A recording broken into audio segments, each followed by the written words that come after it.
നമസ്കാരം. എന്താണ് രാഷ്ട്രം? കേരളം എന്തുകൊണ്ട് ഒരു രാഷ്ട്രമല്ല?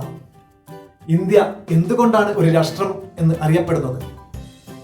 UNOയുടെ കണക്ക് പ്രകാരം ലോകത്ത് 195 രാഷ്ട്രങ്ങളുണ്ട്. എന്നാൽ അത് യുണൈറ്റഡ് സ്റ്റേറ്റ്സ് ഓഫ് അമേരിക്കയുടെ കണക്ക് വെച്ച് പരിശോധിച്ചാൽ 198 രാഷ്ട്രങ്ങളുണ്ട്. എന്തുകൊണ്ടാണ് ഇത്തരത്തിലുള്ള അന്തരം? എന്താണ് രാഷ്ട്രത്തെ നിർവചിക്കുന്നത്? നമുക്കൊന്ന് പരിശോധിക്കാം.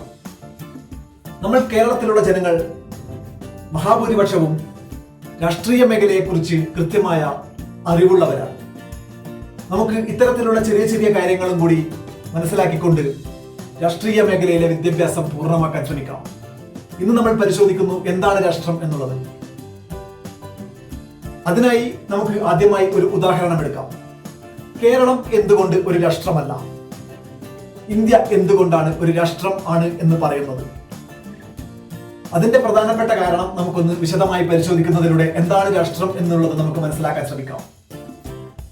ഇന്ത്യ ഒരു രാഷ്ട്രത്തിന് അത്യന്താപേക്ഷിതമായി വേണ്ടത് നമുക്കെല്ലാവർക്കും അറിയാവുന്നതുപോലെ നാം ഓരോരുത്തരും ഉൾക്കൊള്ളുന്ന ജനങ്ങളാണ്. ജനങ്ങളില്ലാതെ ഒരു രാഷ്ട്രമില്ല. ഒരു പാട് ജനങ്ങൾ കൂടിച്ചേരുന്ന ഒരു പ്രദേശത്തെ രാഷ്ട്രം എന്ന് പറയാൻ കഴിയില്ല. കാരണം നമ്മുടെ പഞ്ചായത്തുകളിൽ, നമ്മുടെ വീടുകളിൽ എല്ലാം ജനങ്ങളുണ്ട്. ഇതിനെയൊന്നും രാഷ്ട്രമാണ് എന്ന് നമ്മൾ പറയാറില്ല. എന്നാൽ ഈ ജനങ്ങൾ മാത്രം പോരാ ഒരു രാഷ്ട്രത്തിന് ഒരു ഗവൺമെന്റ് വേണം. അവിടെ നമ്മുടെ ചെറിയ ചെറിയ പ്രദേശങ്ങളും വീടുകളും ഒക്കെ ഒഴിഞ്ഞു പോകും. എന്നാലും നമ്മുടെ സംസ്ഥാനത്തിന് ഗവൺമെന്റ് ഉണ്ട്. സംസ്ഥാനത്തിന് ഗവൺമെന്റ് ഉണ്ടായതുകൊണ്ട് സംസ്ഥാനം രാഷ്ട്രമല്ലല്ലോ.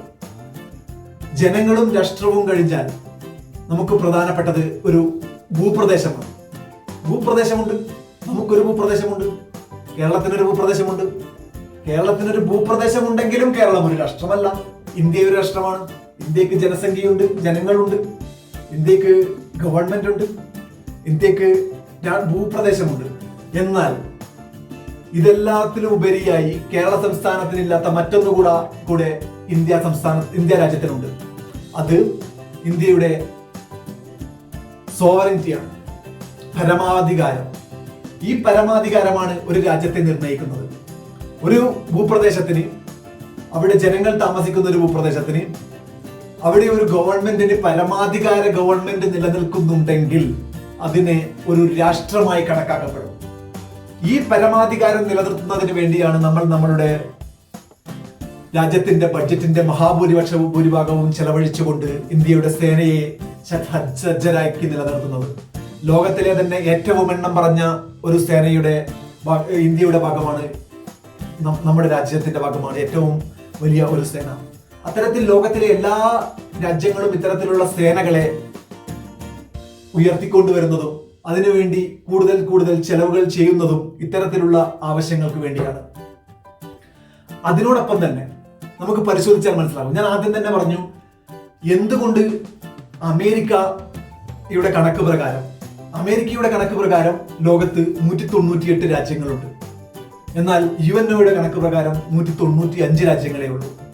അതിനുള്ള അമേരിക്കയുടെ കണക്കിലുള്ള ഒരു എക്സ്ട്രാ രാജ്യത്തെ ഞാൻ എടുത്ത് പരിശോധിക്കുകയാണ് ഇവിടെ. അത് തായ്വാൻ എന്ന രാജ്യമാണ്. തായ്വാൻ എന്ന രാജ്യം ചൈനയുടെ അധീനതയിലാണ് എന്ന് ചൈന അവകാശപ്പെടുമ്പോൾ അമേരിക്ക പറയുന്നത് അത് സ്വതന്ത്ര രാജ്യമാണ്. അതിന് സ്വതന്ത്ര രാജ്യത്തിന്റെ പദവി നൽകി അമേരിക്ക കരുതുന്നു. എന്നാൽ അത് UNOയുടെ കണക്ക് പ്രകാരം അത് സ്വതന്ത്ര രാജ്യമല്ല. അത്തരത്തിൽ നമ്മുടെ രാജ്യത്തെ വ്യത്യസ്തമായ രാജ്യങ്ങൾ, വ്യത്യസ്തമായ ജനവിഭാഗങ്ങൾ, അത്തരത്തിൽ 200-ലധികം രാജ്യങ്ങളുണ്ട് എന്ന് പറയുന്ന പല രാജ്യങ്ങളും പല റെക്കോർഡുകളും നമ്മുടെ ലോകത്തിലുണ്ട്. എന്നാൽ ഇത്തരത്തിലുള്ള രാജ്യങ്ങളുടെയൊക്കെ പരമാധികാരം പൂർണ്ണമല്ലാത്തത് കൊണ്ട് അത്തരത്തിലുള്ള രാജ്യങ്ങളെ രാജ്യങ്ങളുടെ ഗണത്തിൽ പെടുത്താറില്ല. അത്തരത്തിൽ നമുക്ക് വ്യത്യസ്തമായ രാജ്യങ്ങളെ നമുക്ക് ലോകത്ത് കാണാൻ സാധിക്കും. ഒരു രാജ്യം എന്താണ് എന്ന് നമുക്കിപ്പോൾ എല്ലാവർക്കും മനസ്സിലായിട്ടുണ്ടാകും. ഇത്തരത്തിലുള്ള വ്യത്യസ്തമായ രാഷ്ട്രീയ മേഖലയിലെ വിവിധങ്ങളായ അറിവുകൾ ഇനിയും ഞങ്ങൾക്ക് ഒരുപാട് പറയാനുണ്ട്. അതിനായി കാത്തിരിക്കൂ, കൂടെ നിൽക്കൂ. നന്ദി, നമസ്കാരം.